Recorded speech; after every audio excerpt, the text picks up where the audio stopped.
এরা অনেক রাত কাজে বিয়ারে জড়িত হয়ে যায়। তো আমার বেশি উদ্দেশ্য আছে যে আমাদের গ্রামে একটা ক্লাব হওয়ার দরকার বা ক্লাবের প্রয়োজন আছে। আজ আমাদের গ্রামে ইয়াং জেনারেশনে যেটা কোর্স করলেন একতা ইলামগাঁও একতা স্পোর্টিং ক্লাব, আমি খুব আনন্দিত। আমরা বিদেশি প্রবাসী যারা আছে ইনশাআল্লাহ আমরা তোমাদেরকে সবসময় সাহায্য সহযোগিতার লাগে আমরা সাহায্য সহযোগিতা।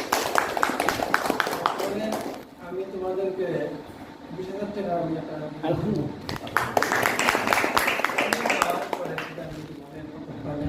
আমরা তো জানো খুব দিন হয়ে গেছে দেশের